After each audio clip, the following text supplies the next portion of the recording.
Hey everybody, how you doing? Everybody's eyes are a little bit red today as compared to yesterday, we're noticing. Anyway, so the first thing we'll talk about is level range coverage.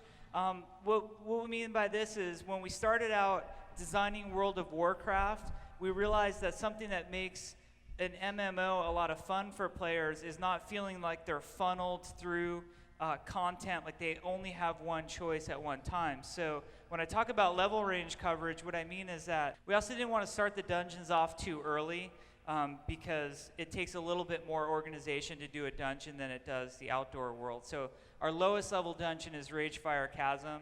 One way to get people to go to dungeons to have some fun with our boss encounters is put really good loot there. We figured out that the experience in a dungeon is actually better than the outdoor world, but there are a few factors that come into play that make it more efficient to level up in the outdoor world. For example, you've got to get a group together to form up and even go to a dungeon. There's a travel time associated with getting to a dungeon. Dungeons require a much more tactical approach to combat. You don't just sort of smash through a field of boars, you know, doing thunderclap if you're the warrior, like, just aggro it all, I need XP. So kind of slow you down a little bit in dungeons. Our goal towards the Burning Crusade is to try to get back to where the experience feels meaningful in a dungeon. So when you're leveling up to 60 through 70, you don't just shoot to the end and then do the dungeons. We want you to do the dungeons as you level up. So that's something we're going to focus on for the Burning Crusade. Anyway, we want an epic feel and sense of danger. This usually happens in the form of bugs where like Mortal Strike's doing 4 times the damage than it's supposed to, but occasionally we put really dangerous bosses and achieve that. And even if you look at the background picture of Stratholme all burning and stuff, it feels pretty dangerous. Elite NPCs. So elite NPCs are why our dungeons work. When we started making World of Warcraft, the first thing we focused on was iterating on our outdoor world combat, like, you know, go kill boars in Westfall and all that kind of stuff. And we just kept iterating on the combat till it felt really fun. Like, am I pressing buttons enough of the time but not just mashing them? Getting that kind of fine-tuned balance on how does combat feel from a pacing standpoint. I don't know how many of you have ever taken a group of 5 out into an exterior zone and just sort of trounced over non-elite creatures, but it's ridiculous. You don't even get a chance to use your spells and abilities. So we came up with the concept of elite NPCs. They have better loot on them, more hit points, they do more damage, but it requires a group to sort of take them down in a lot of cases. And we did this so that the class dependencies would all play out. You know, the warrior needs that priest healing, and you might need crowd control and all these sorts of things. Players want a sense of progression in a dungeon. Basically, I like to use the dev mines as an example. As you start clearing through, the rooms change. You see the mast room where they're building the mast for the ships, and then you get down to the foundry where they, you know, pour all the stuff to smelt the cannons or whatever. You finally get to the very end, and you get that big grand reveal of the Juggernaut, you know, the boat right at the end, and it gives players that sense of progression. We want to vary the points of interest, so seeing too much of the same thing is tedious. A good example of this, again, is Stratholme, where you have the whole section that's sort of clean and pristine, where the Scarlet Crusade is holed up, and they're sort of fighting back against the Scourge. Looks very different than the dead side with all the Warcraft 3 ziggurats and the burning houses. You'd think the houses like would burn out and just be ash after a while. It's like Pirates of the Caribbean, they're still going. Mix up the pulls. So by this, we mean that you want to fight different creatures as you go through the dungeon. And not just different looking models of creatures, but you want to fight, you know, casters. This guy's an AE caster. This guy's a warrior. This guy is a paladin type mob. Like, really mix up the combinations of the pulls. Have some AE pulls in there. Make groups move through a dungeon and let everyone in the party experience it. We really wanted to get that feel of a dungeon crawl going. We felt like we spent so much time putting a lot of story and lore into the dungeons. And our artists just make every little area look so cool. They slave over the details that it'd just be tragic to have a dungeon where everybody sits in a corner, then the one, cool guy gets to run out and, oh, I'm gonna shoot my bow, and you guys just sit here all night long, and I'll just keep bringing them to you. We don't think pulling is a bad or a broken mechanic. We just want you to sort of pick your puller for your group and then lead the group through the dungeon. So I think pulling is a great way for individual players to show a lot of skill, and you can combo with like hunters and rogues and do some really interesting stuff in dungeons. But at the same time, we want to make sure the priest who's like told to sit in the back gets to actually move through the dungeon and see all the cool rooms. So try to make every class shine. Everything from the normal pulls that lead up to the bosses, and including the bosses, we're always asking ourselves, what do the different classes have to do in this particular encounter? We always try to come up with sort of unique creatures in unique areas to let everybody's spells shine. Another example I used yesterday was in Dire Maul, in the West Wing, on the upper tier there's a bunch of undead stuff. And at first, when we were playtesting, we're like, well, this is pretty cool. The pulls feel fun and everything. But somebody brought up the point, well, let's try it with a druid now. So we swapped the priest out, and we put a druid in the group, and suddenly we couldn't beat the pulls. So what we decided that night as we were tuning the dungeon is, let's switch one of the undead creatures out for those fairy dragons that are up there. And that'll allow druids to now hibernate one. So that's something that we kind of have to work closely with the class designers. Everything that we do affects them, and everything they do affects us. We also felt like boss pacing is important. There's sort of only so long you can go without getting loot before you start getting cranky, and then suddenly, oh, I'm going link dead. I don't know what's causing it. And we've all seen that. Or, oh, my mom just got home. I have to AFK out. And it's like, if loot is dropping more frequently, we feel like that priest is more likely to stay logged in. So we're not afraid to go back and fix stuff, and we're the first to admit that we make mistakes, so it happens. One of the things that I know I was most excited about when we first started working on the game was we decided to instance the dungeons. The number one reason, in my opinion, to instance the dungeon is to avoid the negative player collision that can occur. Even players who are on the same alliance, if they're going for the same thing and not in the same group, it gets very ugly. Everybody likes being out in the world and affecting what everybody else is doing, but there comes that part in your play experience where you just want to do a dungeon and you don't want to worry about stepping on other people's toes or competing with spawns. You want to have that really highly tailored, well-crafted gameplay experience. And we felt like instancing would sort of get around that. Another great thing is that the boss is always up. Imagine if we didn't instance Strathholm. How often would you see Baron Rivendare? Never, exactly. We can do highly scripted encounters like the Wailing Caverns Escort, where you take the druid through and he wakes Narlax and you fight the big Murloc. You can't do that in a single player dungeon. Another example I like to bring up is that of locked doors. If we put a locked door in a dungeon, it sort of requires you to have an engineer, a blacksmith, or a rogue there, and that locked door is suddenly a true obstacle to you. But if we put that locked door out in the outside world and Corey comes along and unlocks it, well, too bad. The 3,000 other people on the server can come and just get through that locked door. Also, let's just put traps and ambushes and that sort of thing, because we know how much you guys love traps, like the crates in Strathholm. Dude, just no crate quest this run. We just want to farm legs. So we also put public areas in front of our dungeons. So like, to use the dead mines as an example, there's that area with the undead, and there's a lot of caverns with miners that aren't instanced. We did this for a couple reasons to make the chance that you could run into other people. You could like duo or trio that front section and hook up with other people. Or there's some people who just don't want to go in the instance, but sort of test the waters, and then there's like the Scarlet Monastery has that little vestibule before the 4 doors. And that's always fun on the PvP servers too. It's the unannounced battleground called the Scarlet Monastery public area. The Horde have an advantage because they're like not flagged, so they're all standing there blue, like, oh, come on, dude, just run in here. Just open the door.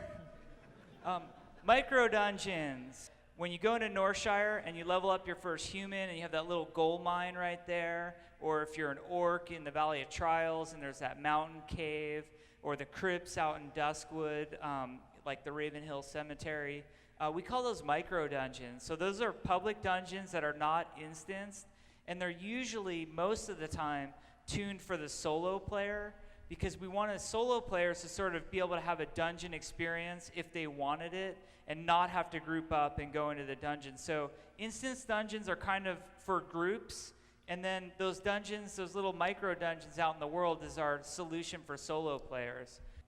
I'll talk a little bit about dungeon caps, and by what I mean by this is like on Dire Maul, for example, we only let 5 people in the dungeon. In the beta, we didn't have any caps, so it was really cool watching 40 people try to take on Baron Rivendare and lose. I have screenshots of that too. And you know what it is? I actually watched, because in beta it was really interesting to watch, because we can jump around and sort of spy on what everybody's doing. And there was like this hardcore group of 5 people doing Stratholme, and they started at the same time as this other group doing, I think it was a 20-person group. Well, it's so hard to get 20 people to like pay attention and not spaz out in general. The 20 people took longer to clear the dungeon, and eventually they just wiped out and stopped. Whereas the 5 people, because they're all there paying attention, clearing their way through, did much better. And then, like I said, we watched 40 people wipe on Baron Rivendare. Now, in all fairness, I think like 3 of them charged, you know, and then there's like the 37 standing back as the doors close. So we found that players, as much as they like to say they like the skill and the challenge and whatever, if there's good loot lying somewhere in the world, they will take the path of least resistance to get it. It's not bad to take the path of least resistance, but we need to do things as game developers to ensure that your play experience is as fun as possible.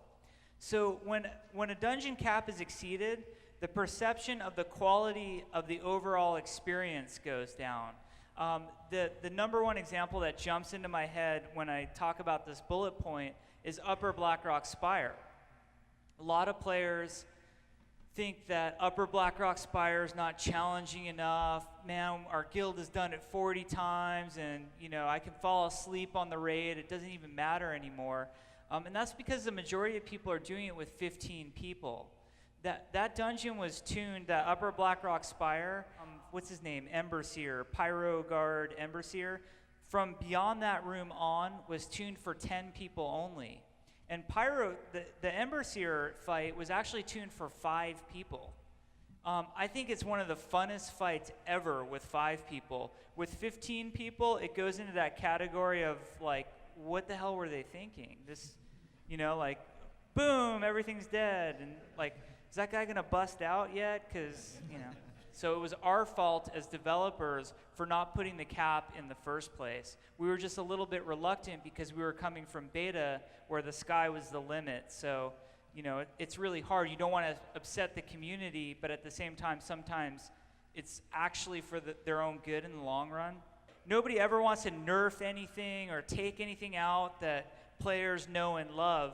But I think dungeon caps is one of those examples. We always hear the counter argument of, man, I want to play WoW however I want to play it. And if for me it's fun to show up with 39 of my friends, who are you to tell me otherwise? And all of these kind of things.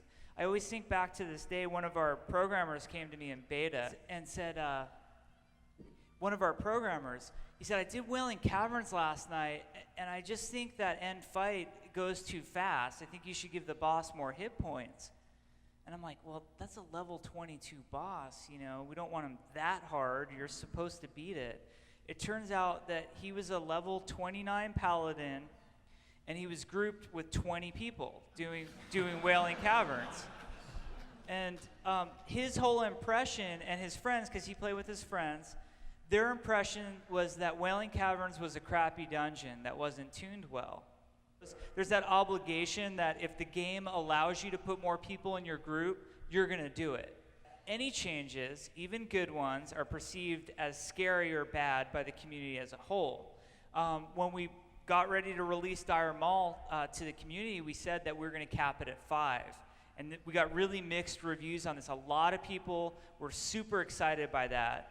And then there was a lot of people who said, you know, you're breaking the game. We like hitting these things with 10. But I feel the end result is most people recognize that Dire Maul is tuned for the proper cap and actually plays out much better. Change is necessary in a living, breathing game such as World of Warcraft or any persistent online game. This applies to everything from game design to programming to art, everything that we're working on in WoW. You often see the criticism on the boards like, oh, they made us beta test this and we're paying for it or whatever. But that's not really true. We have to stop and look at what an MMO is. It's a totally different kind of game. You guys are part of the development process. This game is being built around you.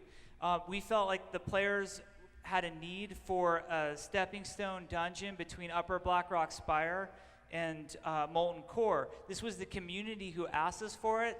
We shift our development priorities around and made Zul'Gurub a 20-man raid zone. That was purely because the community said this is something that we need in our game. The game is yours too, and if you say, you know, Scholomance really sucks, nobody likes to do it, guess what? We're grouping up on the live realms with our actual characters. All right, tonight we're going to analyze everything that's wrong with Scholomance and go back and change it. So the game is going to change, and it's changing because we're all part of the game development of World of Warcraft as a community and as a development team. We all kind of want to work together and bring the game up together, you know, as something that we're building. It's going to change for better or for worse, hopefully more for better. So we've learned a lot, mostly never to read the forum. No, I'm just kidding.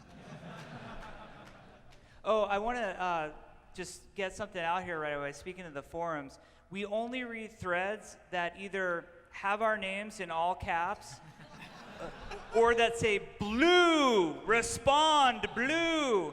That's the only way we ever read a thread. Otherwise, we're like, what are these guys talking about? They're just posting craziness. Okay, so dungeons need tight level ranges. Early on, when we were building World of Warcraft and our combat system, we had no way of scaling difficulty. So in order to make a boss more difficult, we used to have to raise his level up. Van Cleef is 22 in the Dead Mines, while the front creatures in the Dead Mines are level 15. But it doesn't really work in the end. I mean, it's still a very fun dungeon and we love it, but we learned a lot of lessons from that. What we came away with from the Dead Mines example is that winged dungeons allow players to define their play experience. We always come back to the monastery on this. So if I'm level 30 and I show up at the Scarlet Monastery, I have no chance of beating Mograine and Whitemane in the Cathedral. There's just no way I'm going to beat them. But I have a very good chance of having success in the Graveyard Wing. So Monastery lets players define what they want to do, like casual and hardcore is another example. If I only have like 40 minutes to play at night, I can go and I can do one wing of the Monastery. Conversely, if I'm the type that's playing like 14 hours a day and I want to cycle through every wing of the Monastery, I can do it and have it feel like a cohesive dungeon experience. So for each level range, a dungeon serves a different purpose. Level up dungeons, and by that I mean a dungeon from 1 to 59, let's say, serves a very different purpose than an endgame dungeon. Most players on what I call level up dungeon go there once or maybe twice. They don't want to spend a lot of time doing the dungeon over and over again. In fact, they get resentful if they feel like they have to do the dungeon over and over again. Whereas an endgame dungeon, such as, let's say, Blackrock Spire or Strathholm, Dire Maul, Scholomance, one of those need to be compelling to players many different times. They're going to want to do those over and over to get the different loot. The loot now is loot that they're going to keep on their character for a much longer time than like Shadowfang loot. So knowing this, it really helps us when we're making expansion dungeons. You know, Hellfire Citadel is one of our sort of lower level dungeons, lower level being like 60 something, but lower level dungeons in the expansion versus like Tempest Keep, which is an end game dungeon. Even the size and the scope of Hellfire Citadel can be a little bit smaller and a little bit more doable in one night, versus Tempest Keep has to have a lot of replay value there because that's where players are going to be for a long time.